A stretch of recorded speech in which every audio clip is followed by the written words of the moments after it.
Por favor, confirme que en la pantalla pueden ver un informe del proyecto del primer bimestre. Sí, que sí se ve. Buenos días. Buenos días, gracias. A ver, antes de comenzar la clase quiero darles unas indicaciones respecto a cómo voy a calificar el proyecto. Entenderán que en total yo tengo más o menos unos 100 proyectos que calificar y casi todos han hecho entre 25 o 30 hojas más o menos, en promedio, ¿no? Unos menos, unos más. Entonces es imposible realmente que yo tenga tiempo para calificar a detalle todas y cada una de las preguntas. Entonces, he decidido hacer la siguiente manera. Vengo acá, yo comienzo y veo, este proyecto tiene resumen, lo leo así muy rápidamente, veo que solo hay un párrafo, ¿no es cierto? Podría ser aceptable, me paso, veo si tiene introducción, no hay introducción, entonces 0,5 menos, no hay introducción. Aquí está definiendo, dice, las variables definidas en el documento original y las usadas en el informe son, pero no define qué son, ¿no? En el documento de origen está definida cada una de ellas, ¿no? ¿Sí? Está definida cada una de ellas. Entonces aquí la definición está incompleta. Luego ya se va a las preguntas, ¿sí? Y ya me voy ahí viendo, ¿no es cierto?, qué es lo que hace en cada caso. Y me detengo donde, aquí por ejemplo, ha puesto la nomenclatura que van a usar, estaría bien, más no es necesario poner esta teoría, porque esta teoría se recibió en clase y en todo caso se podría decir que ¿cómo se llama? Las fórmulas de aplicación para el cálculo de las distintas, ¿cómo es? De las distintas medidas, características, se juntan en el apéndice al final, ¿no? Entonces no es necesario colocarlos aquí, ¿ya? Luego, entonces comienzan las preguntas. Me voy a fijar si los gráficos tienen, primero si es que hay gráficos, porque ya me topé con algunos informes que tenían solo tablas, tablas, tablas, y solo hay un gráfico, por ejemplo. Entonces hay varios gráficos, si hay varios gráficos tienen que estar numerados, como aquí dice, ¿no? Figura 1, y aquí pone a lo que se refiere. Debe tener un título, título en los ejes, ¿sí? Y debe haber una descripción y una interpretación. Si es que me topo que no hay, entonces 0,5 menos. ¿Ya? Sigo bajando. Y si voy encontrando por ahí alguna cosa que no tiene lógica, por ejemplo, aquí dice distribución de la temperatura máxima, la hace por intervalos. Me encontré, por ejemplo, que alguien hizo intervalos, o sea, construyó la tabla, pero al rato de hacer el gráfico hace un diagrama de barras. Entonces, si hago distribución de datos en grupos o intervalos, tengo que necesariamente el gráfico hacer un histograma. Entonces, este estaría bien porque sí es un histograma, pero en otro, digo, ¿no? En otro proyecto vi que hacen esta tabla y acá hacen un diagrama de barras con las barras de toditos los días, la temperatura. Sí, entonces no tiene sentido. Y eso voy registrando ahí. Cada cosa negativa que encuentre, al pasar brevemente, no estoy yendo a detalle, ¿no? No voy a ver todos y cada uno. Me fijo, por ejemplo, que dice este, y aquí dice diagrama de barras de Sánchez, sí es un diagrama de barras. Pero miren, no hay ninguna descripción, no hay ninguna interpretación de este diagrama. No hay ni valores aquí en los ejes que se puede pedir en Excel que lo pongan, ¿no? Entonces, bueno, yo no sé estas serán, ¿cómo se entiende? 0, 1, 2, 3, que son semanas, son meses, son días, no sabemos. ¿Ya? Hago una observación. Luego me voy. Aquí hice un diagrama de puntos de los muffins vendidos. Una cosa que también es importante que vi es que algunos ponen las variables en inglés, o sea, no se tomaron la molestia ni siquiera de traducir. Entonces, eso también será penado, ¿no? Tiene que estar todo en español, o si querían hacerlo en inglés, todo en inglés, ¿no? Aquí hace una tabla de datos agrupados, entonces corresponde a un histograma, correcto. También me di cuenta que en algunos casos dicen que es un histograma, sin embargo, hay intervalos aquí, sin embargo, las barras son separadas, es decir, hay una barra que viene solo hasta aquí, otra barra que viene solo hasta aquí, separadas las barras. Entonces, un histograma tiene que ser con las barras unidas, puesto que los intervalos son de 0 incluido a 2 excluido, de 2 incluido a 4 incluido, entonces las barras tienen que ir una junto a la otra, ¿sí? Voy bajando Me voy específicamente a la pregunta 10. No veo más cosas así que no estén mal. Por ejemplo, donde son histogramas, donde son barras. Entonces sigo bajando. Me voy a aquí está la pregunta 8 ya. Aquí hace un diagrama de barras, pero como ustedes pueden ver, no, no explica de qué se trata, ¿no? No se explica. Aquí debería haber una descripción, una interpretación para entender a qué se refiere este diagrama. Ya me Yo tenía paso una pregunta. dime. En el formato del informe que nos pasó decía que el análisis de los gráficos y eso se hacía después, o sea, en la parte de análisis. Por eso yo tampoco lo tengo así, pero luego, Si lo mira, tienes abajo, bien por ti, ¿no? Pero tendrías que decir, por ejemplo, si que voy a decir algo, digamos, de este gráfico, diría, pero entonces no tiene mucho sentido que yo ponga aquí el gráfico, y si no pongo por allá, en la figura 21, que es el diagrama de puntos, y tendría que llamarlo de nuevo, ¿no? Sí. sí, eso es. Si no está así, entonces no sirve, porque yo ya al pasar tantas hojas, ya ven cuántas hojas pasó, ya no me voy a acordar cuál era la figura 21. Entonces, ¿qué me tocaría hacer? Desde allá abajo, subirme de nuevo acá, a encontrar el gráfico y ver, ya. Peor si los gráficos no están numerados, ¿no? ¿Sí? Ya, a ver, pregunta 10. La pregunta 10 es la que me importaba más. ¿Por qué era importante? Porque se trataba de regresión lineal. Era un tema que se dijo que no se va a dar en clases y que debería ser consultado por ustedes como un trabajo autónomo, en vista de que este es un proyecto, es un trabajo autónomo, ¿sí? Entonces, la pregunta 10 era la más importante. Se pidió que se hiciera un diagrama de dispersión y se investigue sobre el tema de regresión lineal. Entonces, este no es un diagrama de dispersión solamente van los puntos, donde en el eje Y va una variable, en el eje X la otra. Entonces, en este caso sería, las ventas dependen de, aquí dice relación entre temperatura y las ventas. Entonces, las ventas es la variable dependiente y la temperatura es la variable independiente, ¿sí? Por obvias razones, la temperatura nosotros no estamos en capacidad de controlar la temperatura del ambiente, ¿no es cierto? Tal vez de una habitación, pero del ambiente no. Hoy amanece caliente o frío y nadie puede hacer nada por eso. Entonces, acá la temperatura es la variable independiente y en el eje Y es la variable dependiente. Diagrama de dispersión, este no es. ¿Ya? Y luego tenía que hacerse esto no tiene sentido, tenía que hacerse un modelo de regresión lineal, que significa encontrar una recta que represente a la mayoría de puntos aquí, ¿no? Que pase por la mayoría de puntos. Si hubieran leído la teoría de regresión, entenderían eso y sacan una ecuación de regresión lineal, o sea, de un modelo lineal, que tiene una pendiente y tiene un intercepto. Aquí está esta, pero aquí no se indica nada sobre cómo se sacó esa ecuación, ¿no? O sea, en qué consiste la regresión lineal. Aquí sí debería haber habido algo de teoría, lo mínimo de la regresión lineal para que se entienda que se consultó. Porque este gráfico yo lo puedo hacer en Excel y pedirle que me dé el modelo, me trace la recta de regresión lineal y me saque el modelo. Y hasta el coeficiente de correlación en Excel me puede dar, o en algún otro paquete también. Pero no es de interés solo eso, es de interés primero hacer bien el gráfico, luego ver si es que así, a simple vista, quitemos estos puntos, estas rectas en amarillo, solo quedémonos con los puntos. No era necesario poner en intervalos aquí. Aquí se van puntualmente, ¿no? Los datos, tanto de temperatura como de ventas puntualmente. Entonces voy a tener una nube de puntos, no solo unos pocos puntos, una nube de puntos. Y en esa nube voy a ver si hay una posibilidad de que se adapten a un modelo lineal. Lo voy a poder visualizar ahí en esa nube.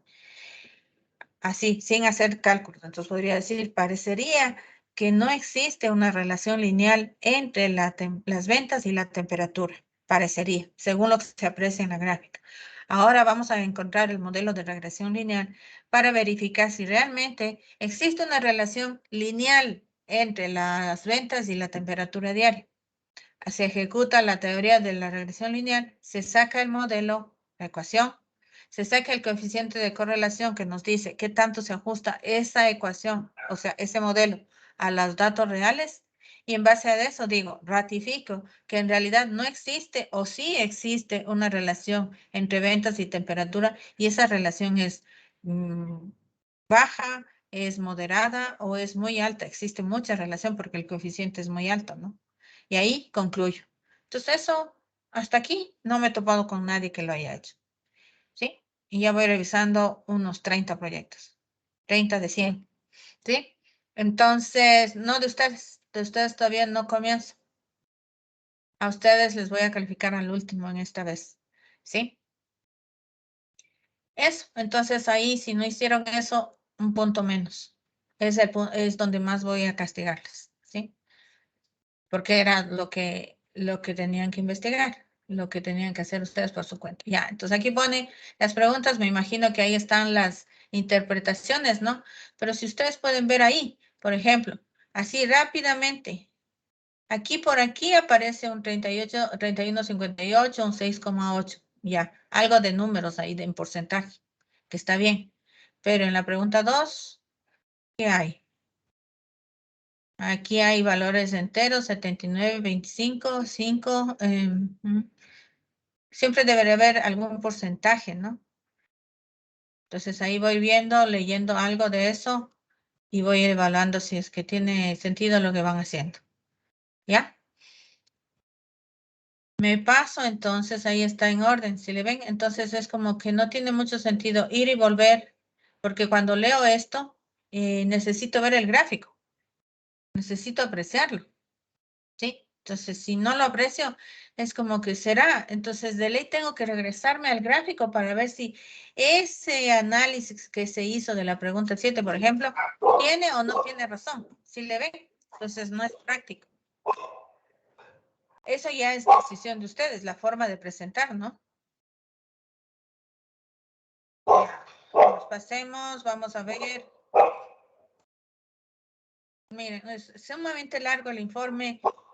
Digan ustedes, ¿quién en su sano juicio, siendo dueño, digamos, soy dueño de la cafetería, quién en su sano juicio va a ponerse a revisar este informe así de largo? Hace rato que ya cualquiera dijo, ay, no entiendo nada, ahí queda.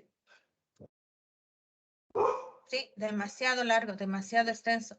No era necesario poner el cálculo del coeficiente de asimetría, el cálculo de la media, el cálculo de la desviación, el cálculo de los cuartiles. Eso no era necesario. Todo eso podía ir en un archivo Excel o en otro archivo adicional como apéndice.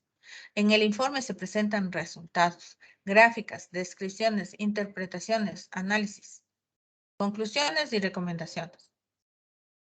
¿Sí? Debe haber por cada conclusión una recomendación. Luego viene aquí el enlace al proyecto, que algunos no se abren. Aquí sí.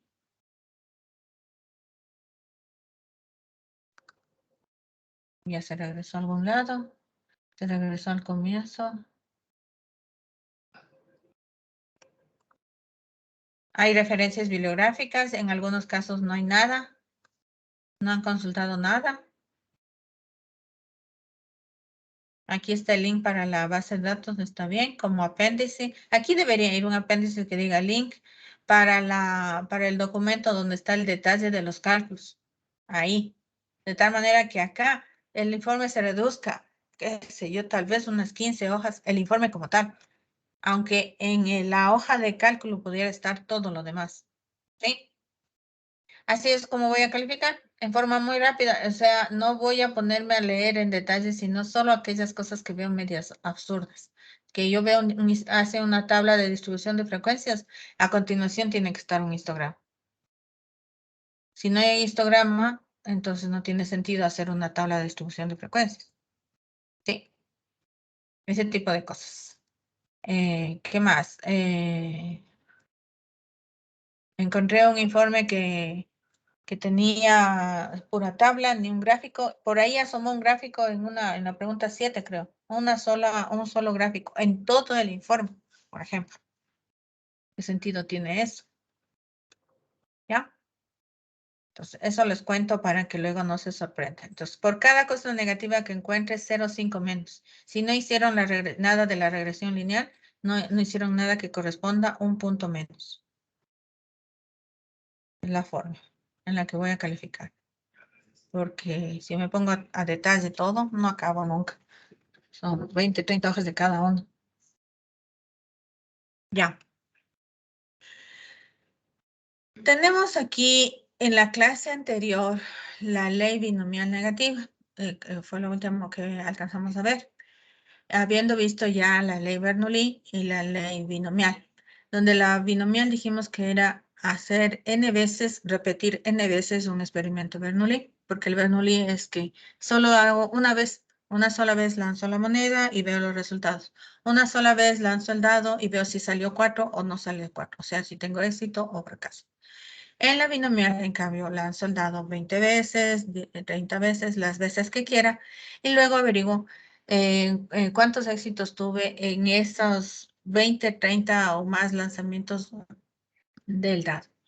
Ahora, en la ley binomial negativa, lo que vamos a fijar es el número de éxitos que yo quiero alcanzar en algunos intentos fijos, ¿no? Y para esto vimos que la ley estaba sujeta a esto.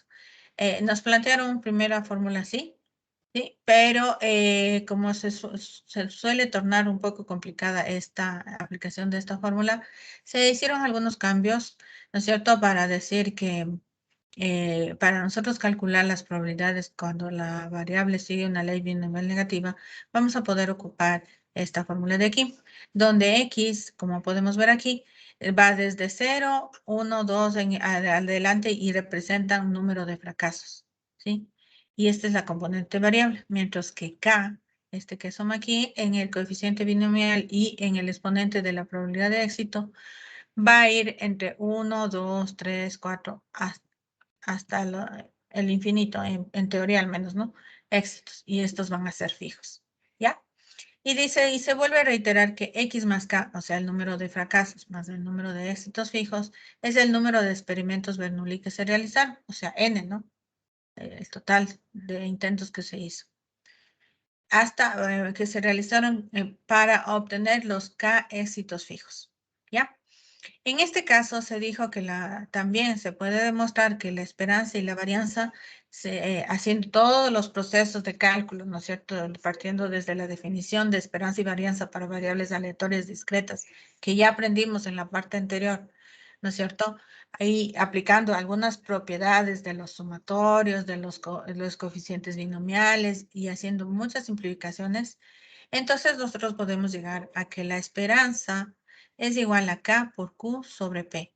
K, que es el número de éxitos fijos que yo quiero alcanzar, por Q, que es la probabilidad de fracaso, y sobre P, que es la probabilidad de éxito. Y si quiero calcular la varianza, en cambio, va a ser K por Q sobre P al cuadrado, ¿sí? Así calculo la varianza cuando la variable sigue una distribución binomial negativa, que también se llama, ¿cómo se llama? También se llama ley de Pascal, ¿sí? Que lo podrían encontrar así. Entonces, vimos aquí este ejemplo y ahora nos vamos a ver uno más que les había ofrecido, que dice, que encontré, creo que es en el libro de Walpole o en el de Johnson, no me acuerdo bien. Ya, entonces dice, un pediatra desea reclutar 5 parejas, ¿ya? Cada una de las cuales espera a su primer hijo para participar en un nuevo régimen de alumbramiento natural. Sea P minúscula igual a la probabilidad de que una pareja seleccionada al azar esté de acuerdo en participar, ¿sí? Esa es la probabilidad de éxito, ¿no? O sea, quiero que de todas las parejas que yo les consulte, va a ser éxito si esa pareja acepta, ¿no? Entonces dice que la probabilidad de éxito es igual a 0,2. ¿Cuál es la probabilidad de que 15 parejas tengan que ser entrevistadas antes de encontrar 5 que estén de acuerdo en participar? Entonces yo tengo ahí, pregunto a la primera pareja y me dice no, a la segunda me dice sí, la tercera no, y así voy, necesito 5 parejas. Eso es el K, el número fijo que necesito de éxitos, ¿no? Con tener 5 ya estaría cumpliendo mi objetivo, ¿sí? Para poder hacer digamos, ese experimento o lo que estoy queriendo hacer, que ellos participen en el régimen de alumbramiento natural, ¿sí? Ya, pero yo voy a entrevistar a 15 parejas en total, ¿sí? Entonces, el número de intentos totales es 15. el número de éxitos fijos que necesito son 5, ¿sí? Ya, dado eso, dice, ¿cuál es entonces la probabilidad de que 15 parejas tengan que ser entrevistadas antes de encontrar 5 que estén de acuerdo en participar? O sea, antes de tener 5 éxitos. Es decir, éxito significa que está de acuerdo en participar. ¿Cuál es la probabilidad de que ocurran 10 fallas antes del quinto éxito? ¿Cuál es la probabilidad de que existan 10 fallas antes del quinto éxito? ¿Sí? Entonces, lo primero que debemos identificar es que aquí ya nos dan específicamente la probabilidad de éxito, 0,2, y por ende ya tenemos la de fracaso, ¿sí? Entonces, anotemos. Tenemos P. Ay. Tenemos P, nuestros datos. Probabilidad de éxito, 0,2. Y de ahí ya deducimos que la de fracaso es 0,8. Ya tenemos. ¿Qué más nos interesa? Como pueden ver aquí, necesitamos tener el número de éxitos fijos. K, ¿no es cierto? El número de éxitos fijos sería igual a 5. ¿Sí? 5 éxitos. Y el número de fracasos, ¿cuánto sería?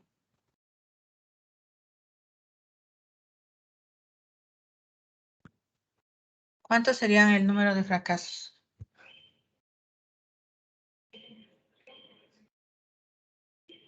Don Carlos, ¿cuál sería el número de fracasos? X. ¿Cuánto?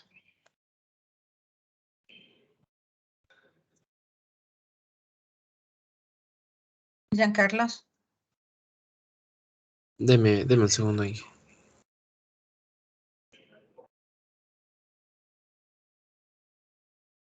Creo que 10. ¿Por qué?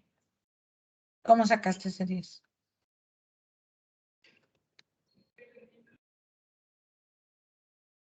De los 15, de los 15 totales. Eso, ¿no es cierto? N es los intentos totales. Aquí dice X más K es el número de experimentos de Bernoulli que se realizaron para obtener los K éxitos. Entonces, N vale 15. Es el total de intentos. X, aquí pongamos éxitos fijos, ¿no? Para recordar. Éxitos fijos que se quieren tener. Esto es el número de fracasos. Y este es el total de intentos. En total, a 15 parejas se van a entrevistar para ver de estas 15 si yo logro tener 5 que me acepten. O sea, tener 5 éxitos. ¿Ya? Eso sería. Entonces, puedo con esta información decir que X sigue una binomial negativa con parámetros. ¿Cuántos éxitos? 10, perdón, fracasos. ¿Cuántos éxitos fijos? 5. Estoy escribiendo mal. 5 éxitos fijos y con probabilidad de éxito de 0,2. Porque en general, si esta es la variable, esta es la ley de probabilidad, entonces en general diré que X sigue una binomial negativa y los parámetros que le representan o le caracterizan o que requiero para calcular sería X, número de fracasos, número de éxitos fijos y probabilidad de éxito. Eso es lo que requiero. ¿Sí? Claro, en este caso no me dieron los X, me dieron el total de intentos, pero como tengo los éxitos fijos, entonces a 15 el compañero le restó 5 y me quedé con 10. Entonces ya puedo deducir el número de fracasos que voy a tener en este caso. ¿Ya? Por tanto, entonces, diríamos la probabilidad de que la variable aleatoria X sea igual a 10 sería 10, sí, ¿no? Es igual a 10. Que voy a ver 10 fracasos antes de tener 5 éxitos, ¿no? En total. Entonces sería igual, aplicando la fórmula. K vale 5. Bueno, le voy a poner en principio así. 5 menos 1 sobre X, que son 10, más K, que son 5, menos 1. Por la probabilidad de éxito, que es 0,2, elevado a la K, que sería 5, ¿no? ¿Sí? Y por la probabilidad de fracaso, elevado a la X, al número de fracasos. El número de fracasos son 10. ¿Ya? ¿Cuánto sale eso, por favor? Pues serían las combinaciones 4 de 14, ¿no?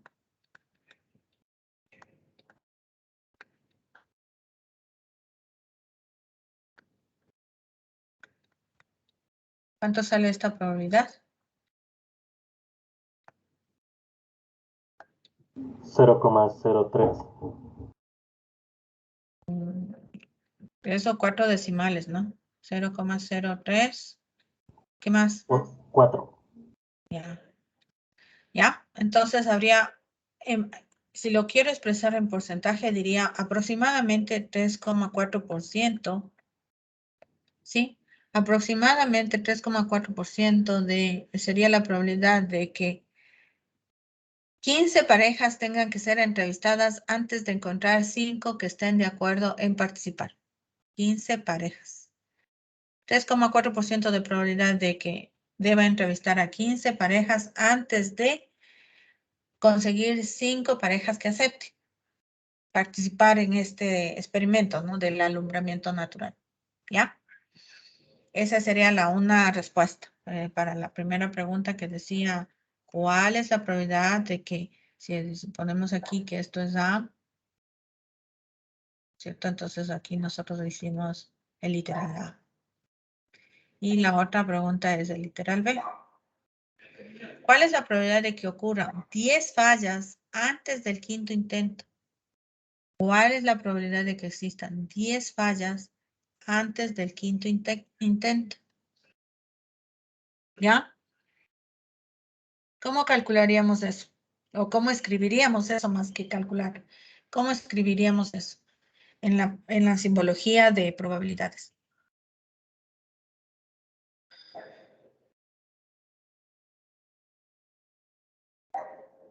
Elías Guayasamín, ¿cómo escribo eso? ¿Cuál es la probabilidad de que ocurran 10 fallas antes del quinto intento? Que hay una probabilidad del 3,4% de que ocurran las 10 fallas. No digo que interpretes, eso yo ya hice la interpretación. Aquí es igual a 10, acá dice, no es la misma pregunta, y ahorita hicimos la A, literal A, primera pregunta, ahora estamos haciendo la pregunta B. ¿Cuál es la probabilidad de que ocurran 10 fallas antes del quinto intento? ¿Cómo escribo esa pregunta que está en lenguaje verbal? ¿Cómo lo escribo en lenguaje de probabilidades? ¿Qué debo calcular ahí? ¿Cuál es la probabilidad de que ocurran 10? ¿Perdón? Espera, lo estoy analizando.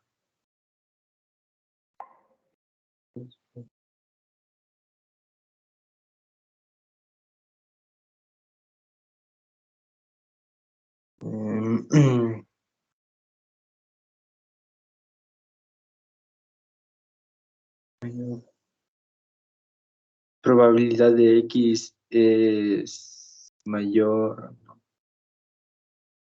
es menor a 5. ¿Menor a 5? ¿Por qué a 5?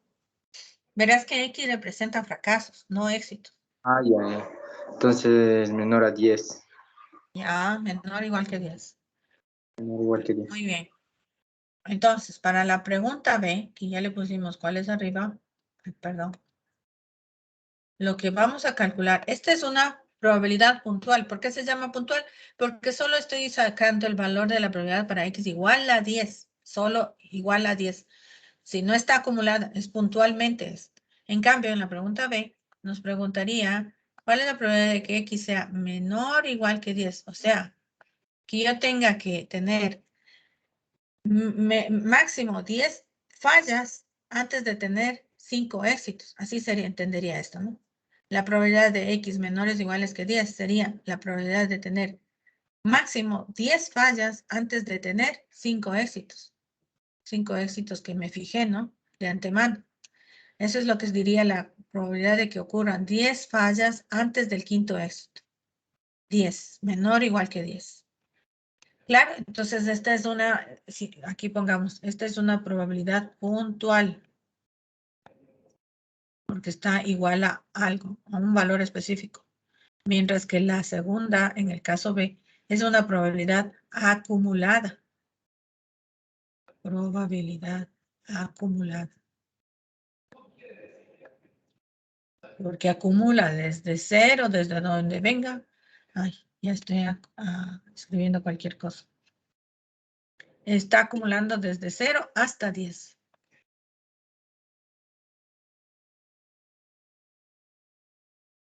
Claro, entonces, ¿qué tendría que hacer yo? Menores iguales que 10, ¿qué tendría que ser?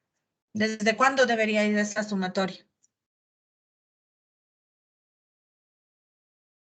Tendría que ir desde 0, ¿no? Porque las fallas, los fracasos podrían ir 0 fracasos hasta 10. ¿De qué? De nuestra ley de probabilidad, ¿no es cierto? Que sería, entonces, X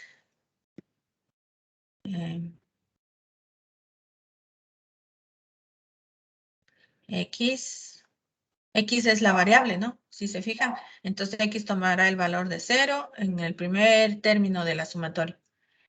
0 más 5 menos 1. 0, o sea, X más 5 menos 1. Entonces, en el primer término será 0X. Entonces sería 5 menos 1, 4. ¿Y abajo qué va? K menos 1, que sería 5 menos 1. Por la probabilidad de éxito, que es 0,2, elevado a la K, que es 5, ¿no? Por la probabilidad de fracaso, que es 0,8, elevado a la X. Y esto es variable. ¿Ya? Simplificando esto, nos quedaría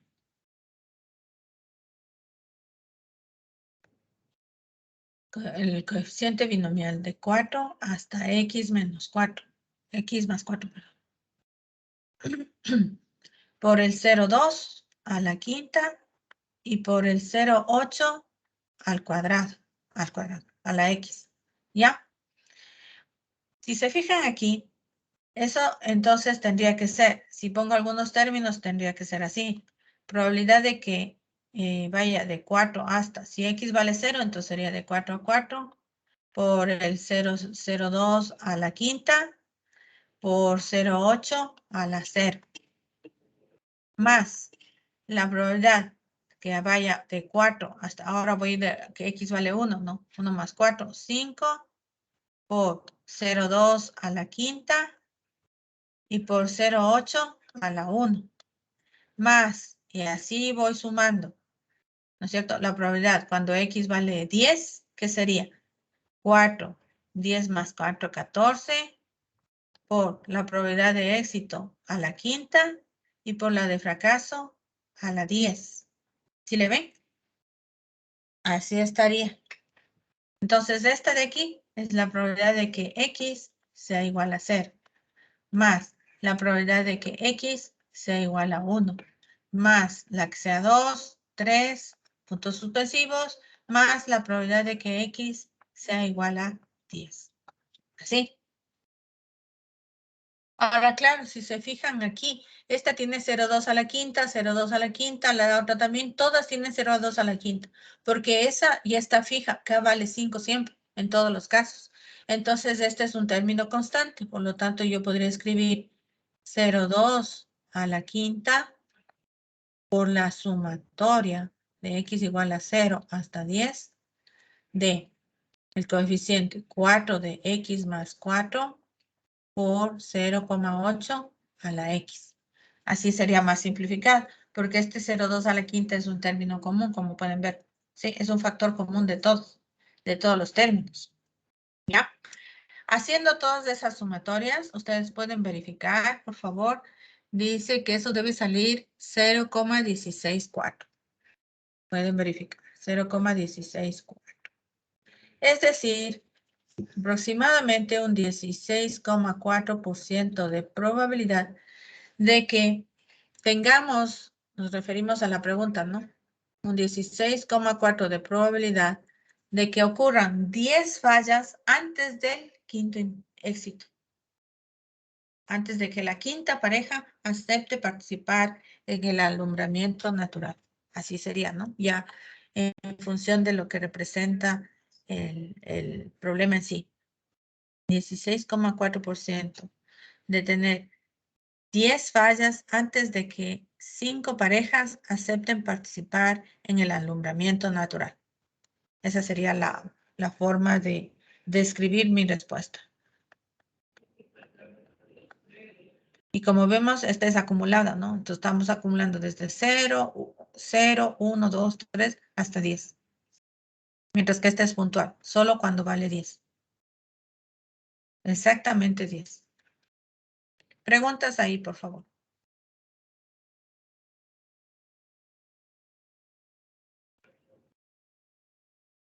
Tenemos que darnos cuenta entonces que en este caso X, ¿qué representa X? Número de fracasos. ¿Qué representa acá? Número de éxitos fijos, ¿sí? Y que X más K representa el número de intentos que realizamos este experimento, ¿no? Es decir, N. ¿Alguna pregunta en esta parte, por favor, antes de continuar?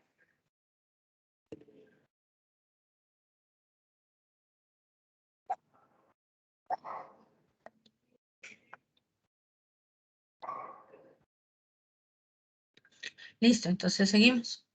Aquí se acaba este resumen, nos toca entrar a la ley geométrica, ¿sí?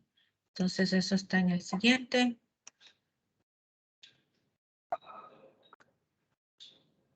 Ley geométrica.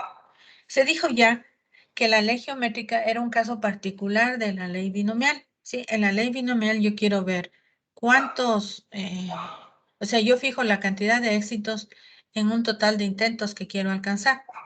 Ahora, en la ley geométrica dice, este modelo se basa en repetir un experimento Bernoulli mientras el resultado sea fracaso, hasta que ocurra un éxito. Entonces, digamos, lanzo la moneda y me sale 5. Entonces, fracaso. Recuerden que queremos que salga 4, ¿no? El éxito es que salga 4. Entonces, lanzo el dado, perdón. La moneda creo que dije. Lanzo el dado y me sale 4. No me sale 4, me sale 5, 6, lo que sea. Entonces, tengo fracaso. Lanzo de nuevo, otra vez fracaso. Lanzo de nuevo, fracaso. Y así, repetidos fracasos, hasta que finalmente obtengo un éxito. ¿Sí? A eso se refiere. Sigo repitiendo el experimento las veces que sean necesarias hasta tener el primer éxito. Ya no estoy diciendo que te quiero 10 éxitos o 5 éxitos. Ahora digo, o sea, K valdría 1, ¿no? Sí, si se dan cuenta, K valdría 1. El número de éxitos fijos que quiero es 1, si es que le relaciono con la teoría de la ley binomial. ¿Sí? El número de éxitos fijos, K, sería igual a 1. Quiero tener un éxito. Entonces, ¿cuántas veces repito el experimento hasta tener el primer éxito? Podría ser que en alguna vez yo lance una sola vez el dado y ya me salga 4. ¿Sí? Podría ser. Pero podría ser que lance 2, 3, 4, 5 veces y todavía no me salga el 4. ¿Sí? Entonces, la ley geométrica se encarga de calcular ese tipo de experimento. Como ven, también se fundamenta en el experimento Bernoulli. Dice, luego, si se realizan M experimentos Bernoulli, M, ¿no? Cambió la simbología, no es N, sino M. Significa que se dieron M menos un fracaso. Obviamente, si yo lanzo 15 veces el dado, digamos, lanzo 15 veces el dado, solo uno va a ser esto. El resto será fracasos. Entonces aquí les llama M menos un fracaso, obviamente. Y un éxito, ¿no? De tal manera que M menos un fracaso más un éxito me da M intentos o M veces que realicé el experimento. Al final dice, al final, y es cuando termina el proceso, ¿no? O sea, tengo fracaso, fracaso, fracaso, fracaso, y al final, por fin, éxito. ¿Ya? Esto es equivalente a tomar el modelo binomial negativo con K igual a 1, un éxito fijo. Y X, los fracasos, serían M menos 1 fracasos, ¿sí? M menos 1 fracasos. Siendo X la variable aleatoria discreta, que sigue una distribución geométrica que representa el número de fracasos de eventos Bernoulli realizados hasta obtener un éxito, o sea, K igual a 1, se plantea calcular la probabilidad de que X sea igual a X. Entonces, para X igual a 0, 1, 2, y no sabemos hasta cuánto irá, ¿no? Sigue hacia el infinito en teoría. Se realizan X más 1 experimentos de Bernoulli, de los cuales los primeros X tienen como resultado fracaso. Y el último es éxito. Entonces, tengo aquí fracaso el primero, fracaso el segundo, así. Y el último es éxito. Entonces dice que es estos primeros de aquí son X fracasos. Y el último es el éxito. Hay un solo éxito. Un éxito. De tal forma que ahora voy a decir cuántas veces realicé el experimento. X más 1 es el número de intentos o de experimentos que realicé, ¿no? Eso es lo que nos dice. Entonces, como la primera vez lanzo el dado y no tuve 4, la segunda lanzo y no tuve 4, y los eventos estos sus resultados son independientes. Un lanzamiento, el resultado del primero es independiente del segundo, del tercero y así sucesivamente. Entonces, esta probabilidad que está aquí de fracaso y fracaso el segundo y fracaso el tercero, etcétera, se puede separar o se puede calcular como la probabilidad de fracaso en la primera, fracaso en la segunda, fracaso en la tercera, etcétera, etcétera, etcétera. ¿Ya? Pero como probabilidad de fracaso, nosotros la representamos para la ley Bernoulli, representamos con Q minúscula, entonces sería Q por Q por Q por Q por Q por Q. ¿Cuántas veces Q? X veces Q, porque habían X fracasos. Y P, en cambio, está elevado a la 1, ¿sí le ven? Por lo tanto, para calcular la probabilidad de que X sea igual a X, va a ser igual a la probabilidad de fracaso elevado a la X, o sea, el mismo valor que está aquí, acá, y por la probabilidad de éxito. ¿Sí? Entonces, esta sería la ley que rige las probabilidades cuando la variable aleatoria sigue una distribución geométrica. ¿Ya? Preguntas ahí. Hasta ahí.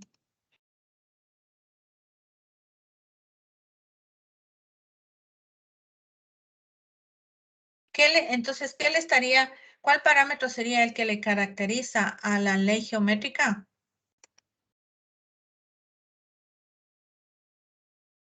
Marlon, ¿cuál sería el parámetro que le caracteriza a la ley geométrica? Yo diría X sigue una ley geométrica con parámetro ¿cuál? ¿Con cuál yo ya puedo calcular la ley de probabilidad? Marlon. Marlon Nicolalde. Nicolalde. ¿No está Marlon? Anotemos a Marlon. Ya se acabó la hoja de tantas anotaciones.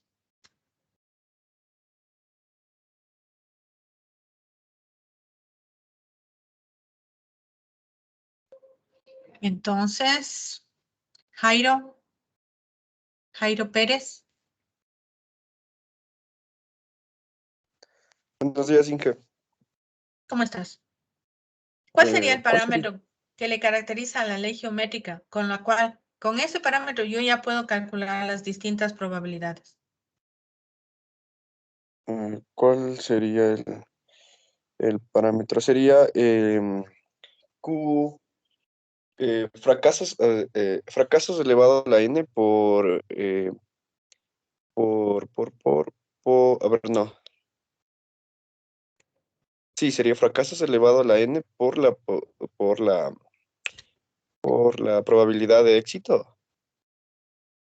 No. Yo no digo que me digas cuál es la fórmula.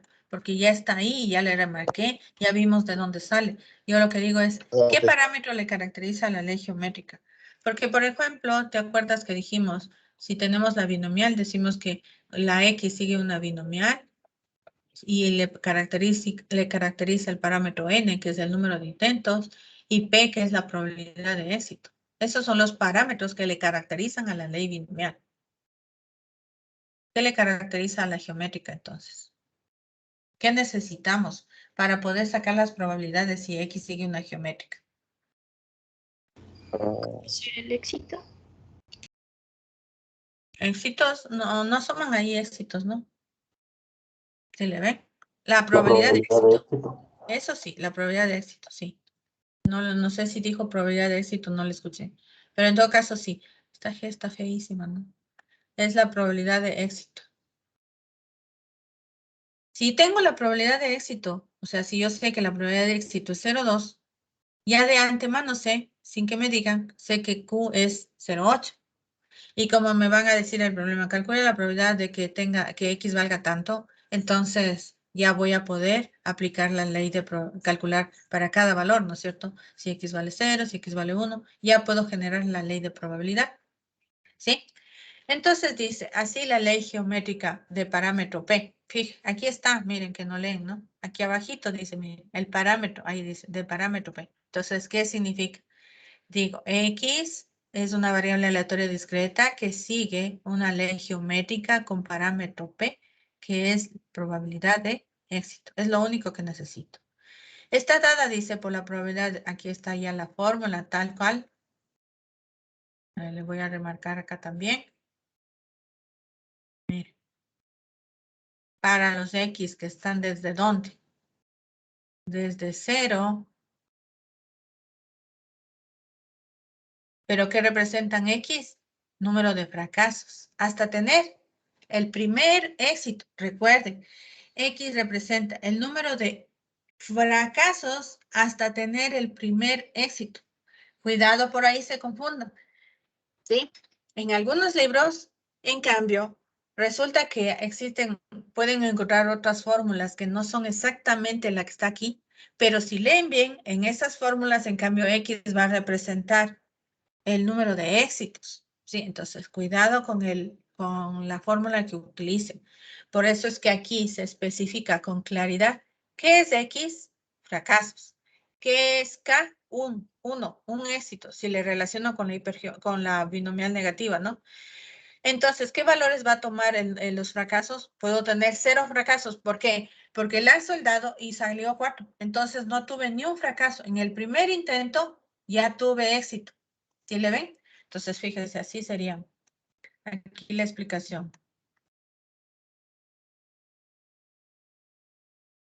Pensemos en el caso del lanzamiento, ¿no? Lanzamiento del dado y se quiere sacar 4. Ese es el experimento, ¿no? O sea, eso se entendería como éxito, que salga 4. ¿Ya? Entonces, ¿cuál sería el espacio muestral ahí? Para este experimento. Lanzo el dado. ¿Y qué puede pasar? Que tenga éxito. Y se acabó mis intentos. ¿Sí? Hice solo un intento, obtuve éxito. O sea, le salió 4, ¿no? Pongamos aquí. Sale 4. Fracaso. Sale 1, 2, 3, 5 o 6. Cualquiera de esos. Entonces, hice un primer intento y ya salió el 4. Tuve éxito. ¿Sí? ¿Cuántos fracasos entonces hay? Adrián Paguay. En este caso, ¿cuántos fracasos habría? Habría 0 fracasos. 0 fracasos. ¿Ya? Ya, esa es una posibilidad. La otra es que tenga un fracaso y luego tenga un éxito. Hay un fracaso y un éxito. Entonces tuve un fracaso antes de obtener el primer éxito. Luego, fracaso, fracaso, 2 fracasos y finalmente el tercero fue éxito. Y así, tercero puedo ahora hacer en el cuarto, Luego puedo hacer en el quinto, sí, en la quinta intento que por fin tenga éxito. Y así, entonces este tendría infinitos, no tendría fin. Entonces este sería un espacio muestral infinito. Los que nosotros habíamos visto hasta aquí, todos tenían un número finito de eventos, por lo tanto tenía una cardinalidad. Aquí ya no podemos determinar una cardinalidad, mira. ¿Por qué? Porque sabemos que comienza aquí, donde la variable, donde el número de fracasos son 0 y el de éxitos es 1. Número de fracasos es 1 y de éxitos 1. Fracasos 2, fracasos 3, fracasos 4 y así sucesivamente, pero no sabemos dónde termina. ¿Sí? No sabemos. Entonces, este es un espacio muestral infinito. Es un caso de espacio muestral infinito. Hay un problema, creo que les puse alguna vez en una prueba o examen que decía, ¿cuántas veces Pedro tiene que intentar, cómo es, convencer a su amiga para que ella acepte una cita? Pues podría ser que si se arriesga Pedro y le dice que salgamos hoy para pasear o lo que sea, entonces ella acepte, tengo éxito. Puede ser que no, me dice no, me da una excusa, ¿no es cierto? Si yo soy Pedro, ella me da una excusa y no me acepta, entonces tuve un fracaso. Y a la siguiente vez me acepta. Pero también puede ser que hago un primer intento, no me acepta, un segundo intento tampoco, y en el tercer intento finalmente ella me acepta. Y así sucesivamente. Claro que dentro de la lógica, siendo yo Pedro, si hago unos 4 intentos y no me acepta, tal vez ya no me arriesgue a hacer un quinto, ¿no? Una quinta vez a pedirle, porque ya veo que, ya me doy cuenta que pues no. Pero también existen personas que son muy, ¿qué será? Necias, se niegan a ver la realidad y pueden seguir intentando muchas y muchas veces más, ¿sí? Ese es el caso. También es el caso de que dice, me fue mal en la prueba anterior, ¿sí? Me fue mal, entonces tuve un fracaso. Profesora, por favor, deme un segundo intento. Entonces esperaría que el primero fue fracaso, en el segundo tuve éxito porque me fue mejor, tuve una buena nota. Pero resulta que a veces pasa que hago el primer intento, me fue mal, en el segundo también tuve fracaso y en el tercero logré el éxito. Pero pasa que tampoco me fue bien, entonces fracaso en el primer intento, en el segundo, en el tercero y en el cuarto recién logro tener una mejor. Pero ahora falta ver si la profesora me deja dar 4 intentos para por fin tener el éxito, ¿no? ¿Sí? Y podría, en teoría, ustedes querer insistir en otro intento, aunque en la práctica saben que convencerme a mí o a cualquier profesor de que les dé 2 o 3 intentos para una misma evaluación, prácticamente sería un caso imposible, ¿no? ¿Ya? Y van a ver que al calcular estas probabilidades, cada vez que yo aumento el número de fracasos antes de tener el éxito, la probabilidad sigue disminuyendo. ¿Sí? ¿Por qué? Porque en principio se supone que la probabilidad de éxito se mantiene, ¿sí? Si mi probabilidad de éxito para aprobar el examen es de 0,2, o sea, del 20%, significa que conozco solo el 20% de la materia y el 80% no conozco. Entonces, para la siguiente vez, como normalmente no se estudia más, sino que se queda con eso y lo que dice es que tuve mala suerte porque la profesora me calificó muy exigente, la profesora me descontó mucho en puntaje, la profesora esto, la profesora lo otro. No es que el estudiante no estudió, no entendió, no. Entonces, no estudia más. Va al siguiente intento con el 20%. El siguiente intento con el mismo 20%. No estudió más. ¿Sí? Estudió lo mismo. Siguió quedándose con los mismos resúmenes, no se fue a los libros, no ejercitó más otro tipo de ejercicios, no hizo resúmenes, nada. Se fue igual que al primer intento, se fue al segundo, al tercero, al cuarto. Entonces, la probabilidad de tener éxito va de bajada.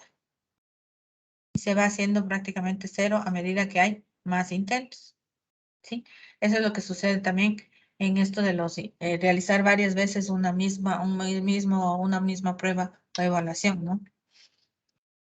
Ya.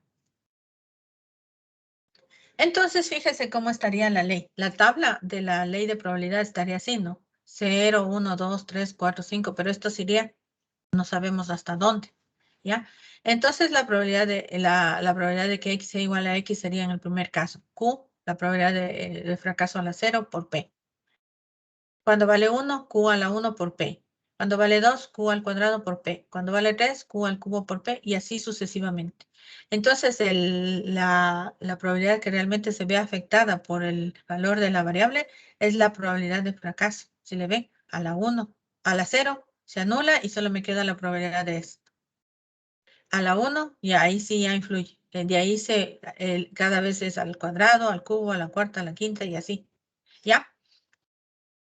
Tomando en cuenta esta ley de probabilidad, entonces puedo también sacarle la esperanza o el valor esperado, aplicando la misma teoría de esperanza que ya vimos, ¿sí? Entonces le pone probabilidad de éxito por esta ley, ¿no? Q a la X por P. Hace los procesos de cálculo, ¿sí? Aquí en este caso saca un factor común Q de todos los términos, nos queda P por Q que multiplica esto, y esta es una serie una suma que es una serie que es convergente, una serie finita convergente. Entonces, nos dice, esta es la derivada de esta serie y esa por propiedades de series, sí, propiedades de series, va a ser igual a Q sobre 1 menos Q. Reemplazando esa equivalencia que viene de las propiedades de las series, entonces nos queda que la esperanza de X es igual a Q sobre P. La varianza de X igual haciendo los procesos de cálculo, aquí como ustedes pueden ver, ¿no es cierto? Simplificando todo esto que no me voy a poner en detalle, lo pueden hacer ustedes, deberían. Entonces llega a que la varianza de X es igual a Q sobre P cuadrado.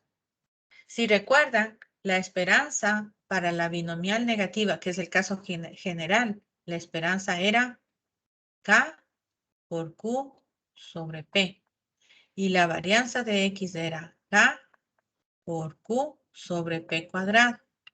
Como se dice que la geométrica es un caso particular de la binomial negativa, cuando K vale 1, entonces fíjese, si K vale 1, esta era la binomial. Si K vale 1, esta es la geométrica, mire, Q sobre P. Si K vale 1, la varianza es Q sobre P cuadrado. Mire, y esta es la varianza de la variable aleatoria que sigue una ley geométrica. Y aquí está puesto ya en resumen. Listo, entonces dice, continuando con el ejemplo anterior del lanzamiento de una moneda, ¿moneda era? ¿Dónde estaba el lanzamiento de una moneda? Bueno, vamos con ese. No me acuerdo dónde estaba el lanzamiento de una moneda, pero bueno, vamos con ese.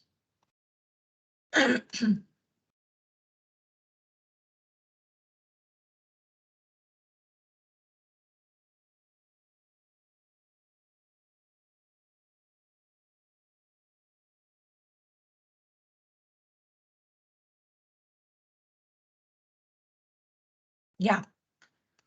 En este caso, como es la moneda, lo primero que debería decir es, dice, encontrar la probabilidad de la primera cara en el cuarto lanzamiento. Entonces, lo que significa es que yo necesito, o sea, lo que me interesa, el éxito, va a ser que salga cara. Eso es lo que me interesa. Y, por ende, el fracaso sería que salga sello. La probabilidad de éxito sería igual a 1/2 y la de fracaso también 1/2. Porque se asume que la moneda es justa, ¿no? O sea, no está manipulada, no ha sido alterada. Entonces tienen la misma probabilidad de cara y de sello. ¿Ya? Luego nos dice, ¿cuál es la probabilidad de tener la primera cara? O sea, K vale 1, debo darme cuenta. K es igual a 1. Quiero un éxito fijo. En el cuarto lanzamiento. ¿Qué vale 4 entonces? Edwin, Pillajo, ¿qué vale 4?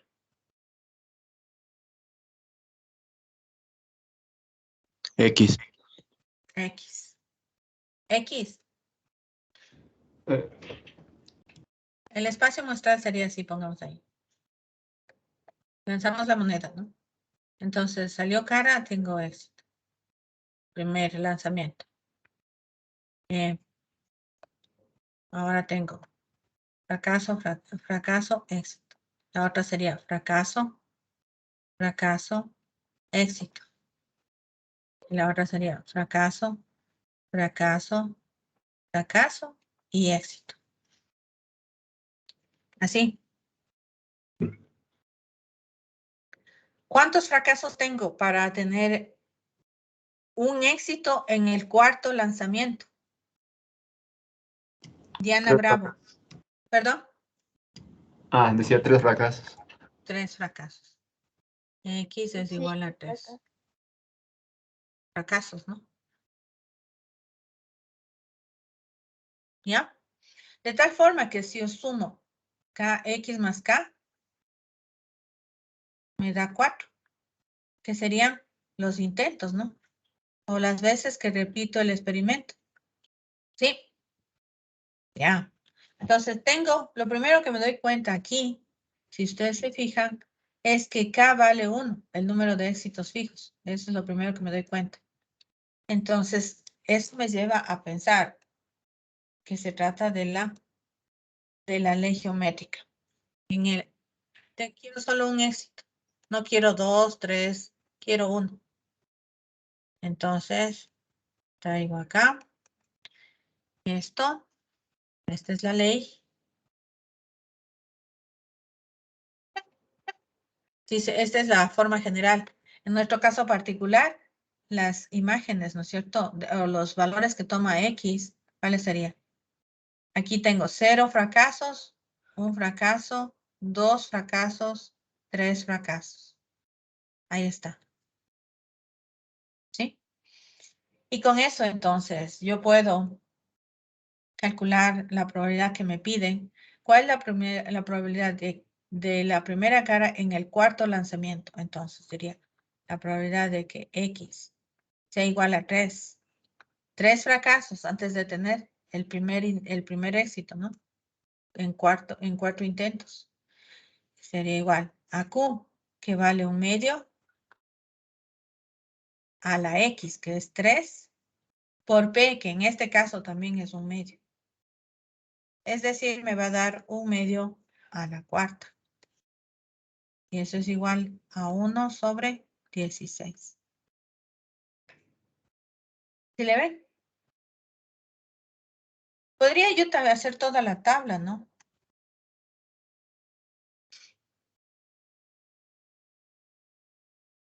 Como la que nos muestran aquí.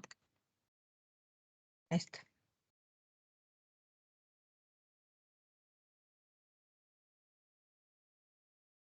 Lo que debo tener claro es que X representa el número de fracasos, no el número de éxitos, ¿no? Para esta ley. Entonces, yo ya tengo para 3. Podría calcular toda la tabla. Probabilidad de que X valga 0. ¿Qué sería? P, ¿no? Porque dice Q a la 0 es 1 por P, que vale 1/2. Probabilidad de que X sea igual a 1. ¿Qué sería? 1/2 a la 1 por 1/2, 1/4. Probabilidad de que el número de fracasos sean 2. Q al cuadrado, 1/4, por P, que es 1/2. Nos da 1/8. Probabilidad de que X sea igual a 3, ya tenemos. Es un 16avo. Probabilidad de que X sea igual a 4. 4 fracasos. No teníamos, ya no, pues no solo hasta 3 va. Hasta ahí se quedaría en nuestro caso. Para este problema en particular. Porque dice 4 intentos. Entonces, formaríamos la ley colocando en la tablita los valores de X y los valores de P P de X, ¿no? Entonces sería 0, 1, 2 y 3. La probabilidad.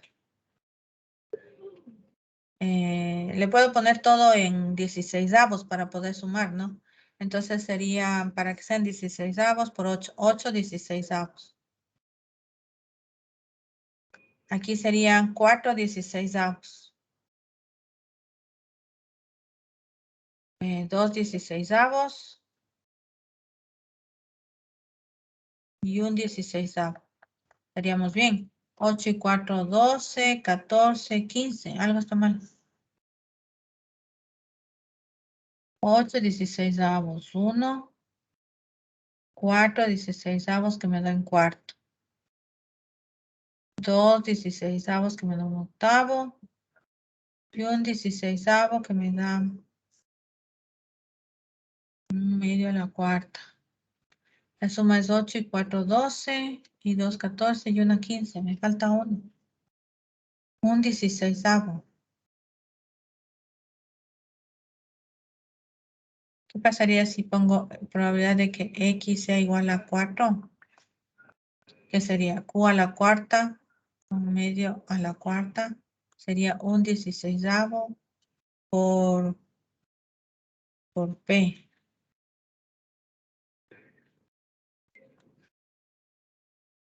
Un 32avo.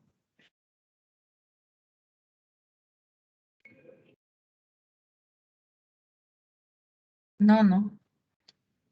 ¿Por qué no me sale?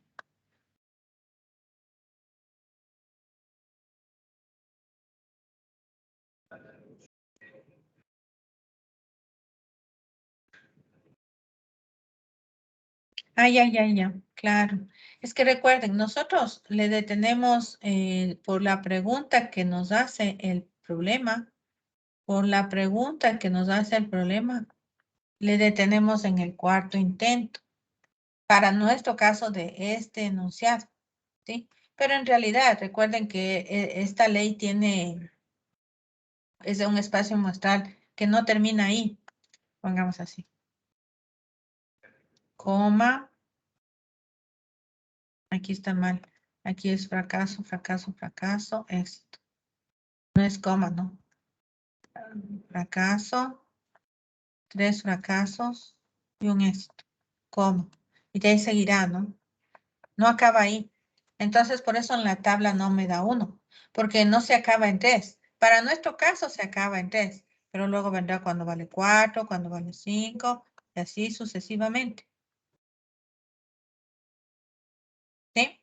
Para nuestro caso se acaba ahí, pero seguirá. ¿Sí? Entonces, claro, sí puedo poner la probabilidad de que, la probabilidad de que X sea igual a 4, puedo hacerla, ¿qué sería? Un medio a la 4 por un medio, que me daría un medio a la quinta, un medio a la quinta, y es 1 sobre 32, ¿ya? Y luego, en teoría, como podría ser un siguiente lanzamiento, entonces la probabilidad de que X tome el valor de 5, aplicando la misma ley, sería un medio a la cuarta, a la quinta, por un medio. Me queda un medio a la sexta y esto sería 1 sobre 64. Y luego sería así, si se dan cuenta, entonces la suma de todas esas, que cada vez se hace más pequeñita, ¿no? 1 sobre 32 se hace pequeño. 1 sobre 64 más pequeño. El siguiente sería 1 sobre 128, mucho más pequeño. Entonces la suma de todas esas que faltaran, de 4 en adelante, es la diferencia que nos falta para completar el 1. ¿Sí le ven? Ya, ese era el problema. Porque el espacio muestral no termina solo ahí. Hasta ahí nos quedamos porque hasta ahí nos interesa. ¿Sí? Igual acá. Aquí también. Los valores que toma la variable X, es decir, los fracasos son 0, 1, 2, 3 para nuestro caso, pero esto continúa al infinito. 4 fracasos, 5 fracasos, porque esa es la diferencia de esta ley de probabilidad, de que tanto los valores que toma la variable no son fijos, no son finitos, son infinitos. Y el espacio muestral también es infinito. Entonces, no podemos terminarle solo en 3. O sea, en 3, porque hasta ahí nos interesa para el enunciado que estamos analizando. Pero en la realidad, sigue 4, 5, 6, indistintamente hasta cualquier valor. ¿Ya? Ese es el problema de que no nos iba sumando 1, ¿no? ¿Ya? Preguntas en este ejemplo. Acá veamos cómo lo hace. Ah, no. ¿Qué hizo? Un 16. Aquí calculó solamente el valor, ¿no? Ahora, no sé si el día lunes con ustedes vimos que existen tablas de la distribución binomial. ¿Vimos eso?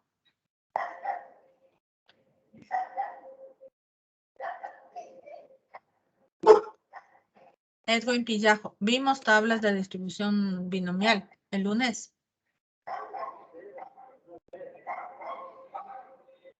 Darwin Pillajo. Edwin Pillajo, ¿vimos eso? De distribución binomial. Ujú.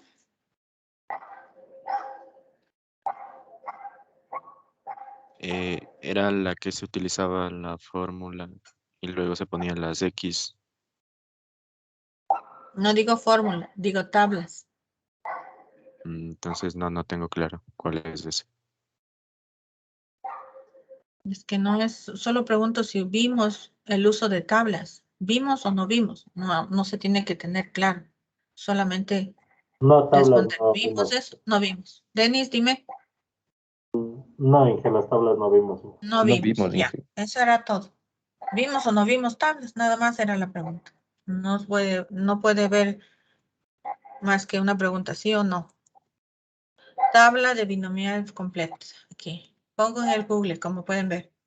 Ya, entonces voy a esto. Y miren, ahí está la tabla de distribución binomial. Muchos años atrás, cuando la gente se dedicó a estudiar esto, pues no tenían las calculadoras que ustedes ahorita tienen. Piensen ustedes que en mi caso, 30 años atrás, cuando yo era estudiante como ustedes, tampoco tenía una calculadora como las que ustedes tienen, ¿sí? Tenía una calculadora que hacía las operaciones básicas, suma, resta, multiplicación, división, sacaba porcentaje, ¿qué más? Algunos exponenciales, algunos logaritmos y hasta ahí llegaba, ¿sí? Entonces no había, por ejemplo, para hacer las combinaciones, aunque sí sacaba factoriales, pero factoriales pequeños, porque si yo quería calcular factoriales grandes, me salía error, porque la tecnología en ese momento todavía era incipiente, al menos en Ecuador, ¿no? Puede ser que en otros lugares del mundo hace 30 años ya tenían otros recursos, pero estamos hablando caso Ecuador, ¿ya? Entonces, a medida que ha pasado el tiempo, las calculadoras se han, ¿cómo es? Actualizado demasiado y prácticamente hacen todo, ¿no? Les dan hasta pasos, o sea, qué paso sigue para llegar a la respuesta final, dependiendo del tipo de calculadora que tengan. Pero hablando entonces, si hace 30 años era incipiente la parte de los cálculos con calculadora, imagínense ustedes cientos o miles de años atrás, donde la gente no tenía nada de eso, no había eso, ¿no? Entonces ellos tenían que buscar alguna forma de hacer estos cálculos sin que sean tan demorosos.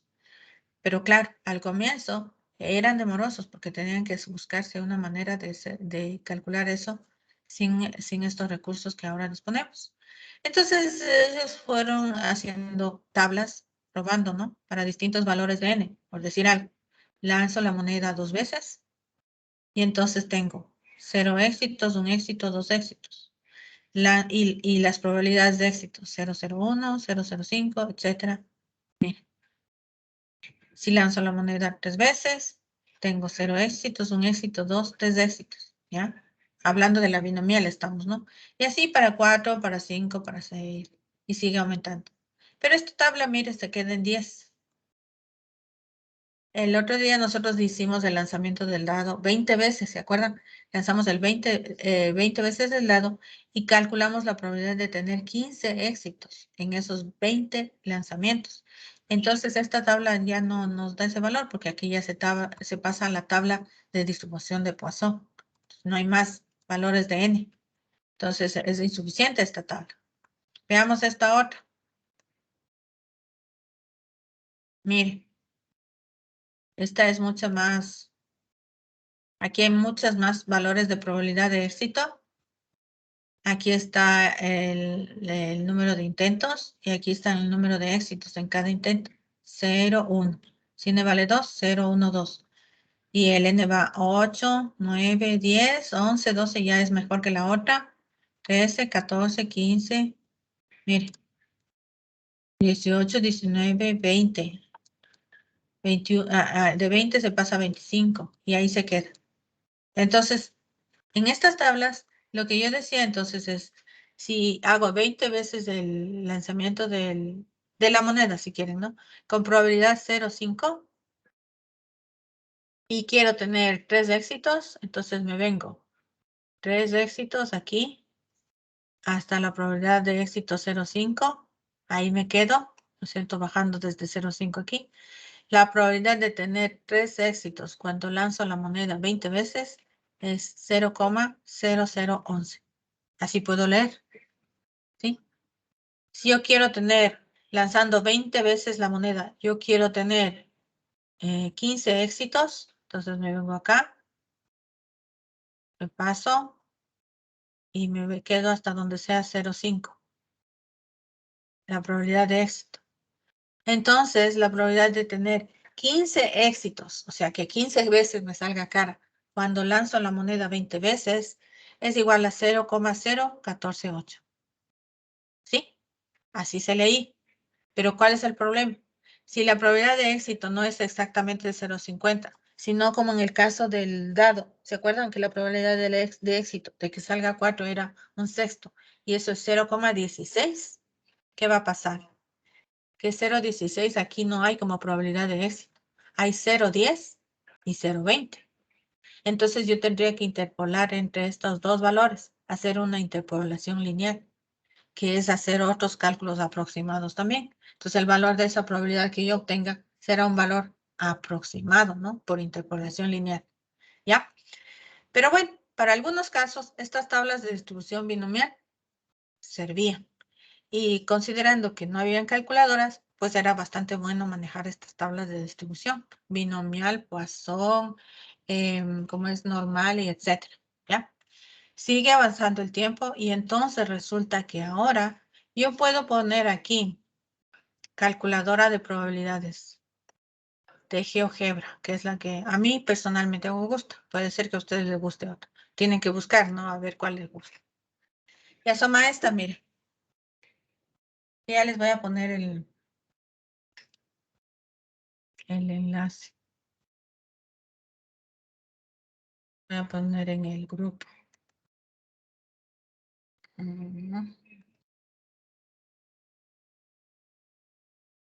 Aquí estamos. Aquí les voy a poner para que ustedes lo prueben. Entonces, esta es la calculadora.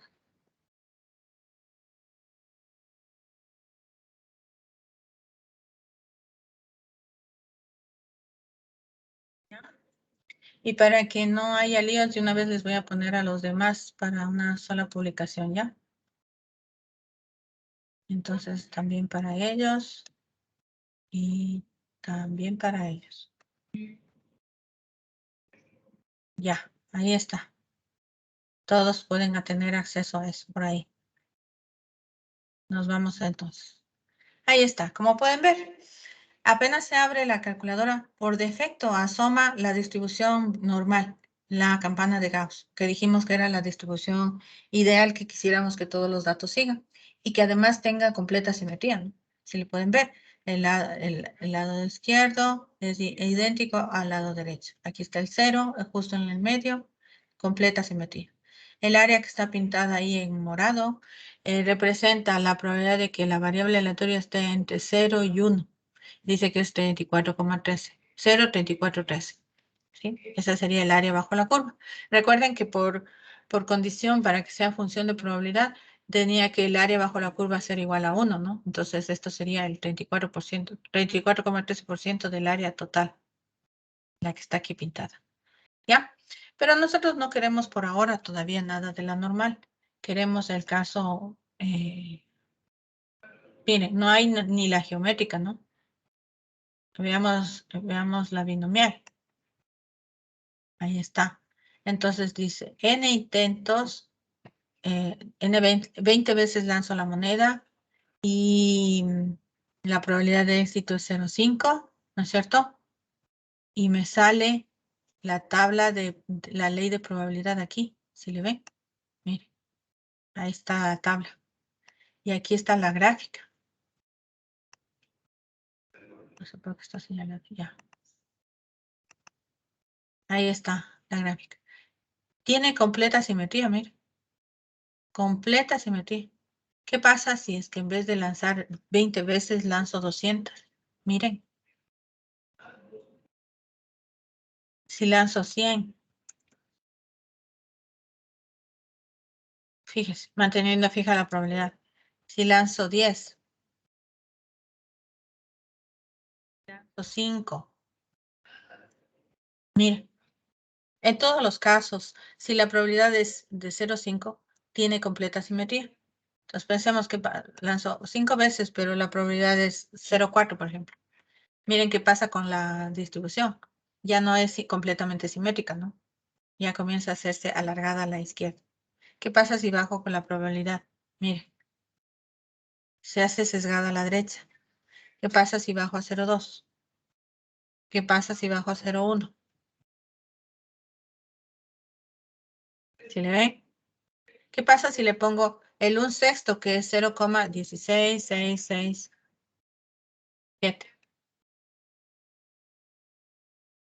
Y era n igual a 20, ¿no? ¿Se acuerdan? 20 veces lanzaba el dado.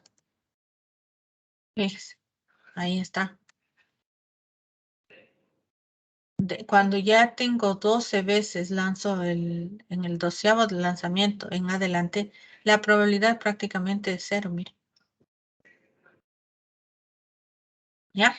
Veamos qué pasa si escogemos la Pascal, que es la binomial negativa. Necesitamos n y necesitamos p. Nosotros hicimos cuál caso de esa. A ver. Acá tenemos el ejemplo. Aquí está. P02 y N15. Veamos qué pasa. La probabilidad de éxito 0,2 y el número de intentos 15. Entonces nos vamos acá. 15. Y esta probabilidad 0,2. Siendo Pascal o binomial negativa. ¿Ya? Ahí están las probabilidades. Miren. Y nosotros calculamos en este caso la probabilidad de que sea 10.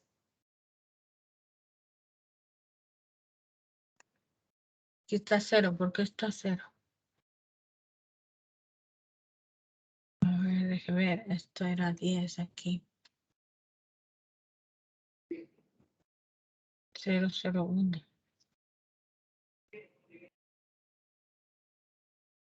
Tiene que ser 0,010. ¿Qué representa n acá? Entonces tendríamos que ver.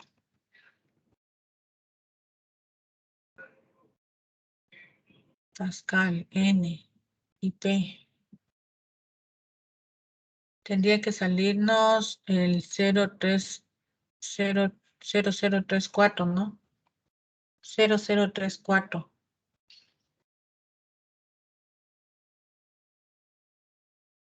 ¿Por qué no sale? Ya le voy a revisar por qué no sale esto aquí, ¿ya? Pero en todo caso, miren las opciones que tenemos. La binomial, la Pascal o binomial negativa, la Poisson, la hipergeométrica. No hay geométrica, ¿no? Y de esas son las que son, digamos, discretas. Y acá están las continuas. De todas estas continuas, que no son todas las que existen, pero son las más usadas, nosotros vamos a revisar la normal, la exponencial y la gamma en la parte de las continuas. Y después en la parte de la estadística inferencial revisaremos la D de student, la chi cuadrado y la F. ¿Ya? Entonces esta calculadora puede ser muy útil para esos casos, porque puedo ya no usar la calculadora ni usar el Excel, porque el Excel también hace, y solamente puedo venir acá y usar esto y hacer. Pero no nos interesa solamente el gráfico, nos interesa entender lo que estamos haciendo, interpretar lo que hacemos, ¿sí? En este de acá de nos decía la probabilidad de tener 3, es que esta es geométrica, ¿no? Y no hay geométricas ya, entonces no podemos hacer esto, ¿ya? Pero nos puede servir. Podemos encontrar otras calculadoras de probabilidades en internet que no es necesario ni siquiera, ¿cómo es? Instalar, sino que simplemente opero ahí, ¿no? Entonces, todos esos recursos pueden ustedes revisar para tratar de ver y probar qué pasa si cambia la probabilidad, qué pasa si aumento el número de intentos, ver la gráfica, tiene simetría, no tiene simetría, en qué casos se presenta la simetría, en qué casos se sesga a la derecha, en qué casos se sesga a la izquierda, ¿sí? Esa es una herramienta útil. ¿Alguna pregunta antes de avanzar?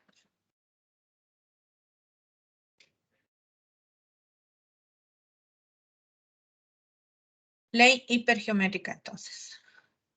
Esta ley también es muy útil. Nos dice, se basa en el esquema siguiente, ¿ya? Se tiene una población de n de elementos, ¿sí? O sea, de tamaño n, diríamos, ¿no?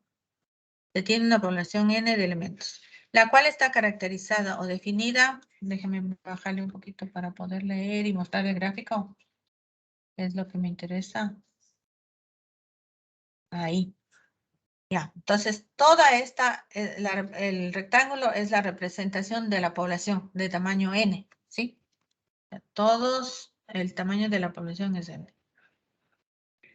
La cual está caracterizada o definida por dos grupos o clases. Entonces aquí está el grupo 1 o clase 1 y el grupo 2 o clase 2. Ya. Y digamos que K elementos pertenecen al grupo 1. K elementos. Entonces el grupo 1 tiene de tamaño K. K elementos. ¿Ya? K elementos pertenecen al grupo 1. Por tanto, como toda la población es n, n menos k será el tamaño del grupo 2, el número de elementos del grupo 2, ¿ya? Entonces, grupo 1, k elementos. Grupo 2, n menos k elementos, porque se supone que se conoce el tamaño de la población. Hasta ahí estamos. De esta población se toma al azar una muestra sin reposición. ¿Qué significaba sin reposición? Emily Montalvo. Una muestra sin reposición.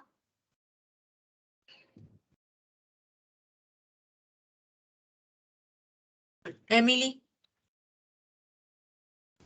Ahí se me escucha. Sí, sí, te escucho. Que no era sin reemplazo. ¿Pero qué significa? Explica.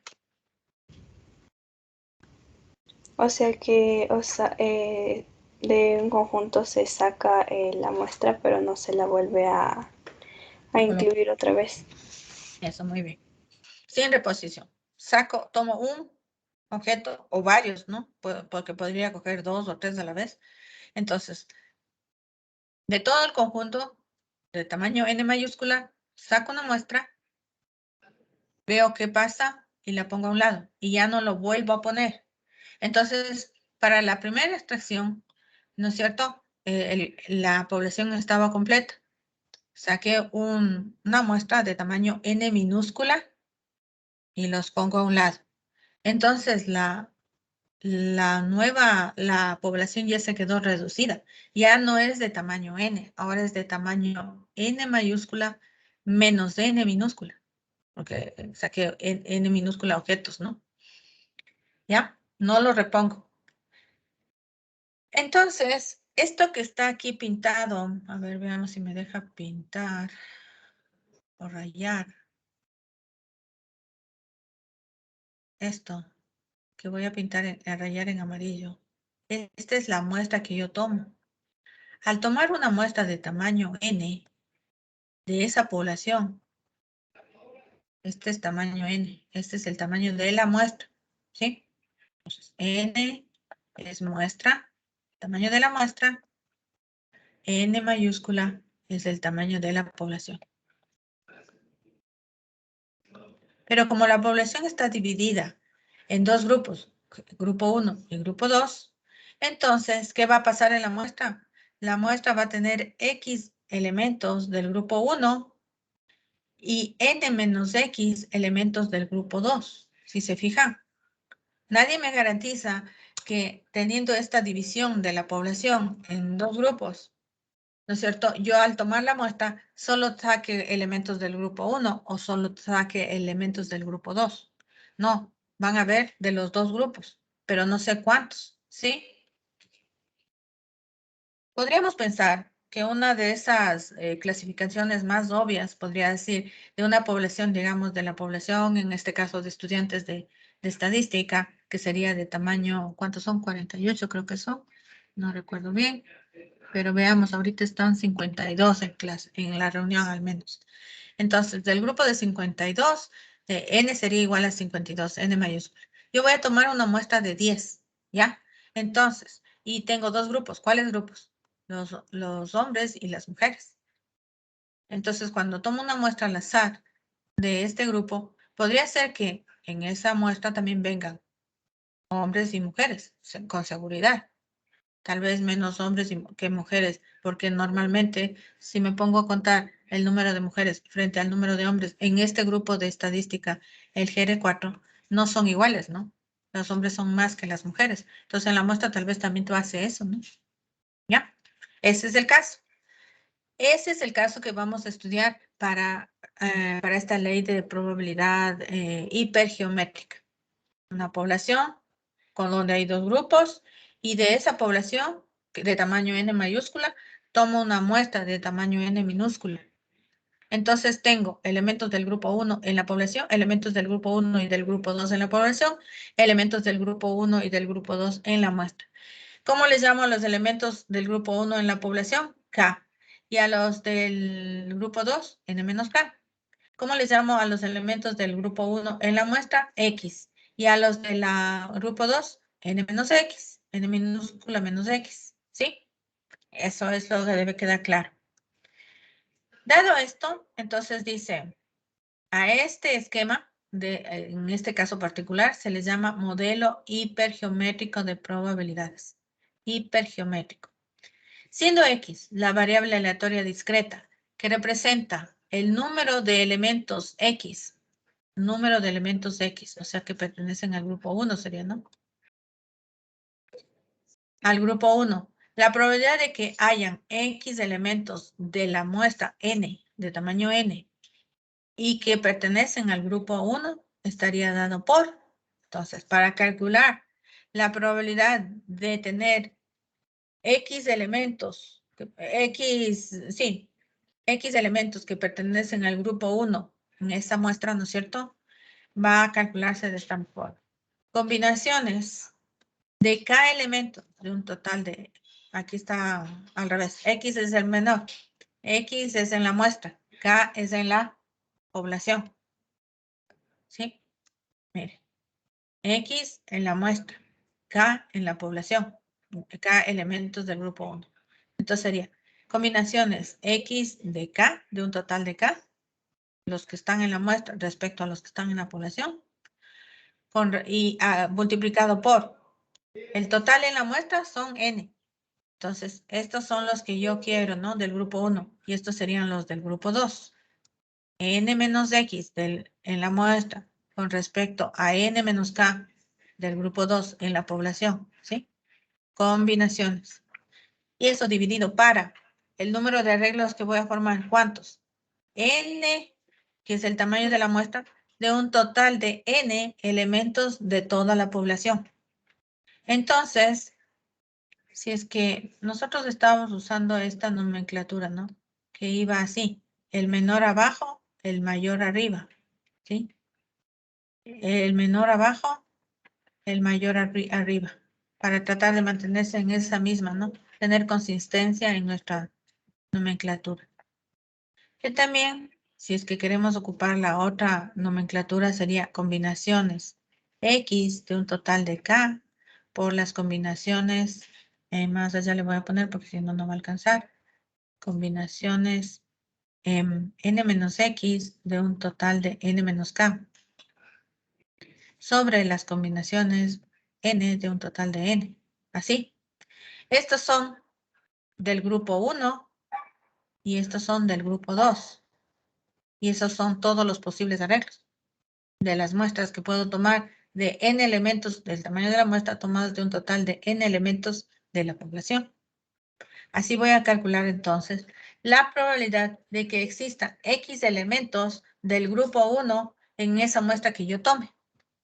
¿Sí? Donde nos dice que P ahora representa K sobre N. ¿Qué significa K sobre N? Proporción. La proporción de elementos que pertenecen al grupo 1 con respecto al total de la población, por decir 20%, ¿sí? ¿Qué significa? Que hay 20 elementos del grupo 1 por cada 100 de la población. Esa es una proporción, parte con respecto al todo. ¿Cuál sería la proporción del grupo 2? La proporción del grupo 2 sería n menos k sobre n, ¿sí? Pero a nosotros en realidad nos interesa la proporción del grupo 1, porque en ese estamos interesados, el grupo de interés, ¿no? Parte, ¿cuántos son del grupo 1? K. Con respecto al total, ¿cuántos son? N. Proporción de elementos del grupo 1. Considerando eso, el valor esperado o la esperanza de la variable aleatoria X que sigue una hipergeométrica y la varianza de la variable aleatoria X, discreta X hipergeométrica estarían dado por. Entonces se puede demostrar también esto, ¿no? La esperanza va a ser igual a n por k sobre n. Pero como se dijo que la proporción, aquí está, mira. La proporción del grupo 1 es k sobre n, entonces se pone que la esperanza es igual a n por p. Pero aquí p es la proporción, ¿no? De elementos del grupo 1. Y la varianza tiene una fórmula un poco más complicada. N por p por 1 menos p, que sería q, ¿no? Y este es el factor de corrección. N mayúscula menos n minúscula sobre n menos 1. Pues aquí esta fórmula ya es más complicada, ¿sí? Pero esta es la forma rápida de calcular la esperanza y la varianza para una variable que sigue una distribución hipergeométrica. ¿Ya? Veamos el ejemplo.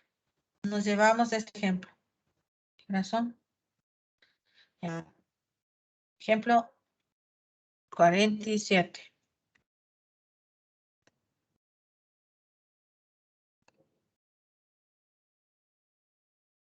Hasta ahí iría la prueba del día martes, con ustedes lunes, la siguiente semana, ¿no?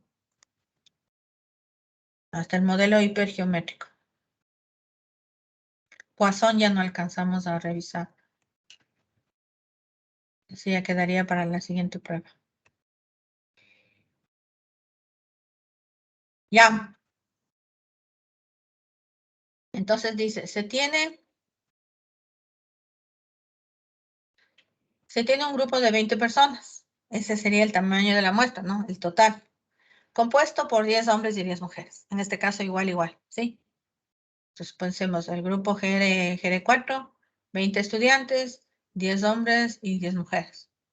Podría ser un caso. Se toma al azar un grupo de 2 personas.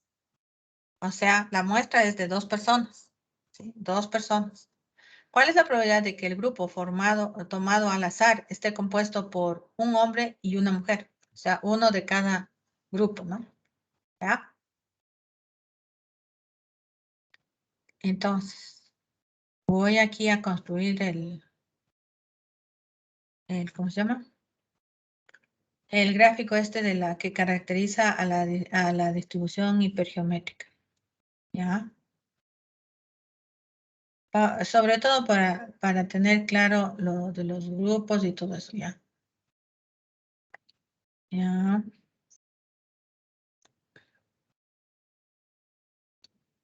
¿Va? Entonces, esto es n, y este n vale 20. Y aquí se han dividido en dos grupos. En este caso, este es el de los hombres, el grupo 1, y este es de las mujeres, el grupo 2. ¿Ya? Y de este grupo vamos a tomar una muestra. Una muestra de tamaño n igual a 2. Uy, eso está horrible. Ya. N igual a 2. Pero como yo no sé, o sea, digamos, en una fundita o en una caja, tengo los papelitos con los nombres de todos ustedes, hombres y mujeres, los 20. Y entonces meto la mano como una rifa, ¿no? Meto la mano y tomo 2 papelitos. Yo no tengo seguridad de que tenga un hombre y una mujer, o que los dos sean hombres o que las dos sean mujeres, ¿cierto? No tengo esa seguridad. Entonces, lo que nos pide aquí calcular es justamente cuál es la probabilidad de que haya un hombre y una mujer. ¿Ya? Entonces, vamos a sacar acá los datos que ya están en el gráfico. ¿Sí? Aquí están X elementos de hombres y acá están n menos X. ¿Se acuerdan? Esto era acá, el número de hombres era acá y el número de mujeres era n menos K en forma general, ¿no? En la población. Y en la muestra, X eran los elementos del grupo 1 y n menos X los elementos del grupo 2, pero en la muestra, ¿sí? Entonces, el total de la población, 20. El número de hombres, 10, según el enunciado, ¿no? El número de mujeres, que sería n menos K. Aquí le voy a poner al lado. N menos K, que sería el complemento, también es 10. No siempre va a ser así, ¿no? Este caso es un caso sencillo porque son el igual número de hombres y de mujeres en la población, pero no siempre va a ser así. El tamaño de la muestra, 2, ¿sí? Y lo que nosotros queremos es que X, el número de elementos en la muestra, que sean hombres, queremos que sean 1. Y obviamente, por definición, como n vale 2, el número n menos x, o sea, el número de mujeres o de elementos del otro grupo, que en este caso mujeres, sería también 1. ¿Sí?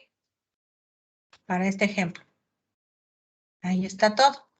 Entonces, ya sabemos que sigue una distribución hipergeométrica porque hay una población que tienen 2 grupos y de ese grupo se toma una muestra y esa muestra también van a tener elementos del grupo 1 y elementos del grupo 2.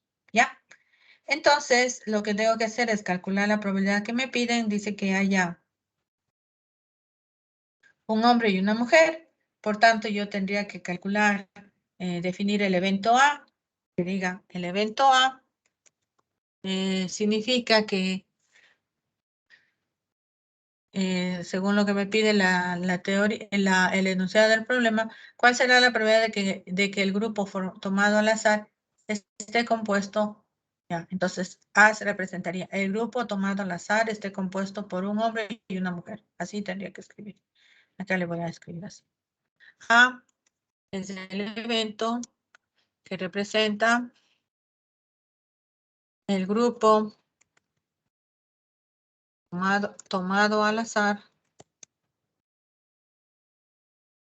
compuesto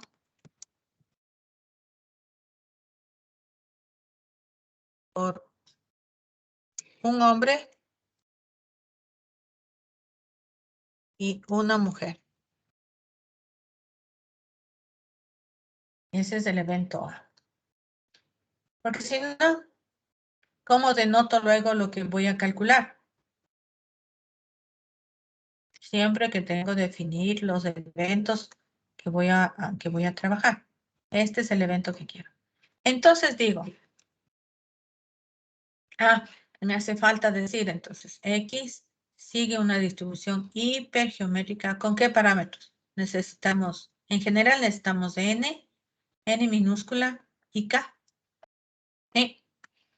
Sabiendo el tamaño de la muestra, el tamaño de la población, el tamaño de la muestra y el número de elementos de un grupo, yo ya puedo saber cuántos son los N menos K, ¿no es cierto? El tamaño de la muestra, el tamaño del grupo 2, puedo saber, ¿sí? Si sé el tamaño de la muestra y ya sé cuál es el valor, este X me puede dar 1, 2, el que sea, ¿no? Entonces ya puedo saber lo demás, ¿ya? Entonces le caracteriza eso. Para nuestro caso, esto es en general. Para nuestro caso particular, tenemos que N vale 20, N minúscula vale 2 y K vale 10. ¿Ya? Con eso nos vamos a la teoría y decía, ahí voy a copiar, me voy a traer la fórmula de la probabilidad, de la ley de probabilidad.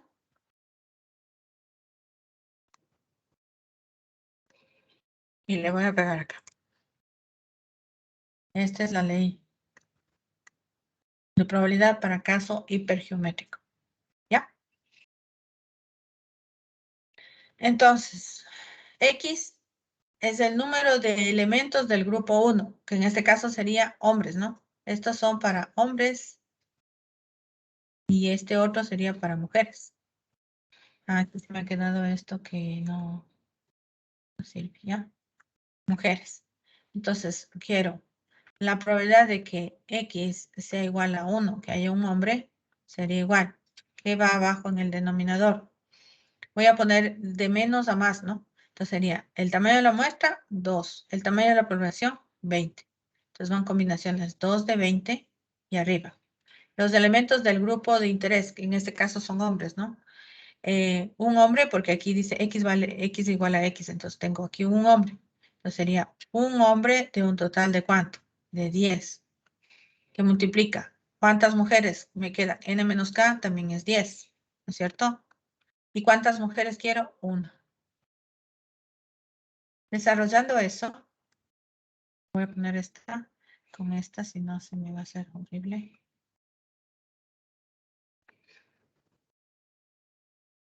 Aquí necesito poner también así. Y abajo también.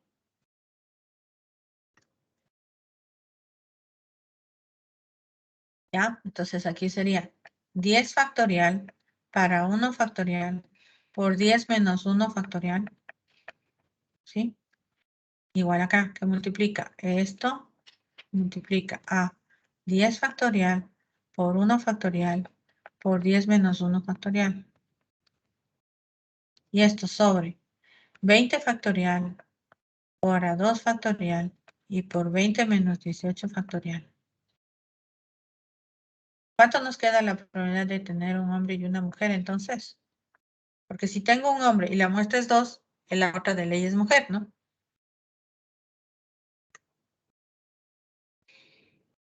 Y se disculpe una pregunta. Dime. No estaría al revés. O sea, ¿por qué X no vale 1? Y, ¿Por qué y K no X? vale 10. Porque así está la fórmula. No está X sobre X y abajo K. No está al revés.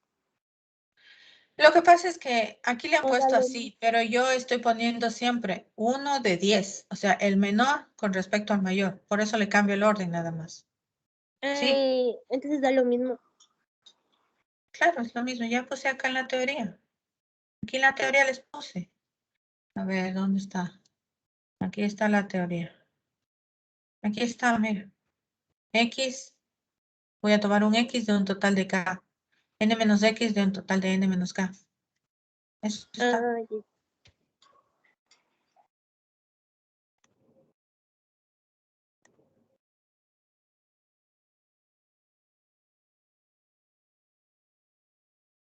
¿Cuánto sale eso?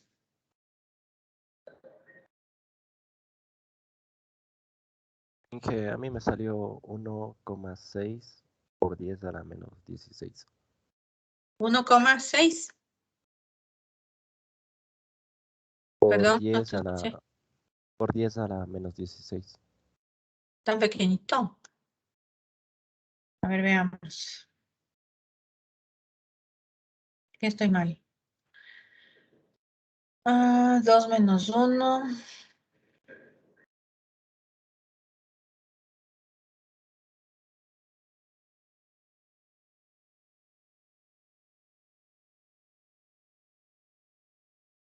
Está bien, ¿no? Yo estoy Sí, mal. creo que ya sé que estaba mal. A ver. Ahí en la pizarra, en el denominador, usted puso 20 menos 18 factorial y es 20 menos 2. Sí, sí, sí, sí, claro. Ya le puse la resta. Era 20 menos 2. Sí, claro. Ahí. Ahí, por favor, recalculen eso. Claro, si no estaba horrible.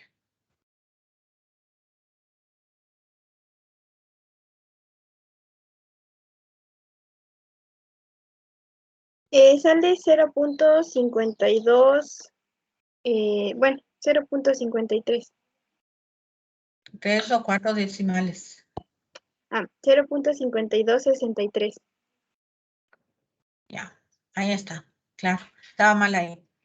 Sí, aquí le puse 20 menos 18 y era 20 menos 2. Sí. Ya, entonces lo único que hicimos es acá cambiar el orden porque yo prefiero que diga el que es menor con respecto al que es mayor. Así, igual arriba, ¿no? El menor que es X del total que es K. Por el menor que es N menos X del total que es N menos K. Prefiero yo. Ahora, si ustedes se acomodan así, da lo mismo, la respuesta tiene que ser la misma. No hay problema.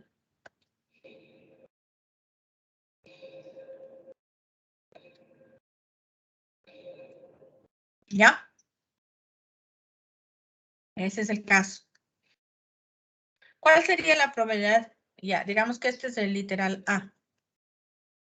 De que haya un hombre y una mujer. 53% prácticamente, ¿no? Puedo decir que esto es aproximadamente el 53% de que en esa muestra haya un hombre y una mujer. Pensemos un caso B. Que diga que hayan 2 hombres.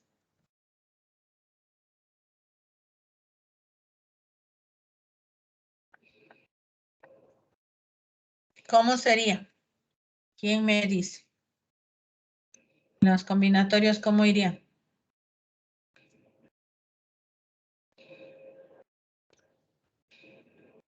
Abajo de ley va lo mismo, ¿no? 2 de un total de 20. Y arriba, ¿cómo van? Ahora quiero, en el caso 1 estábamos diciendo que hay un hombre y una mujer. En el caso 2 estamos diciendo que queremos que hayan 2 hombres. Entonces, Cristian, Agila, dime, ¿cómo irían los combinatorios en ese caso?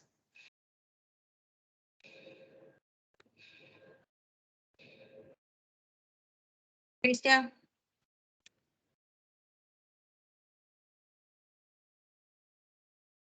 ¿No está Cristian?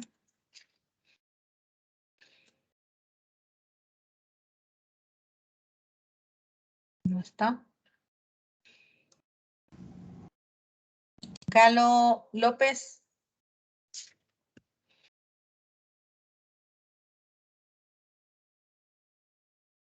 Galo López.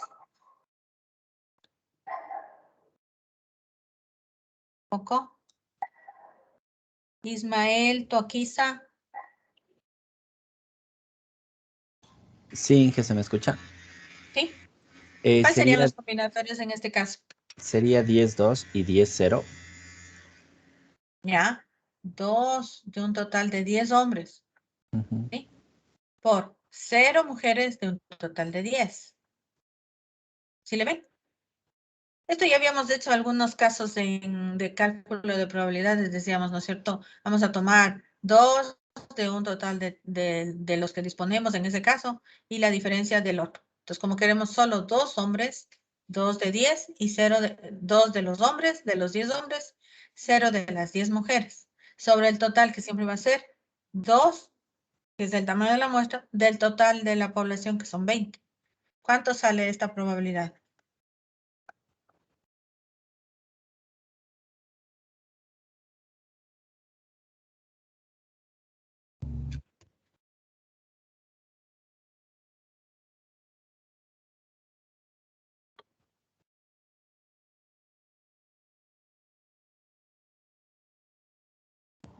$0.2368. 0.23. Sí. O sea, más o menos aproximadamente el 24%. Entonces es menos probable, miren. Es casi la mitad de probable que sacar un hombre y una mujer, ¿no? O sea, sacar un hombre y una mujer es casi el doble, es más del doble que sacar 2 varones. Quedaría igual si saco 2 mujeres, ¿no? ¿Qué estoy diciendo aquí? Aquí van a salir, salga 2 varones, 2 hombres en la muestra. Y cálculo de mujeres va a ser lo mismo, nada más que aquí sería 0 de 10 y 2 de 10. Pero es lo mismo porque es factores, ¿no? El orden de los factores no me va a cambiar la respuesta. ¿Sí?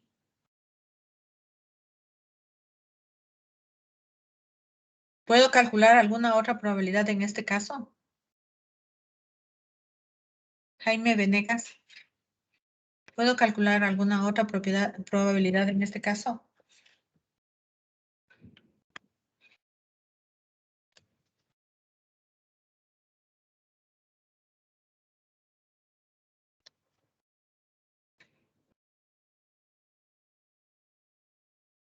¿No está Jaime? Anoto Jaime entonces. Ivette Pantoja. Ivette. Sí, creo que no. Ya no, ¿no es cierto? Ya no podemos calcular más porque la muestra es solo de 2. ¿Qué posibilidades tenía que para este muestra? Que en esta muestra haya 0 hombres, es decir, 2 mujeres, que haya un hombre y que haya 2 hombres. Pero el hecho de que salgan 0 hombres significaría 2 mujeres. ¿Y cuál es la probabilidad de que haya 2 mujeres? La misma, ¿no? 24. ¿Sí le ven?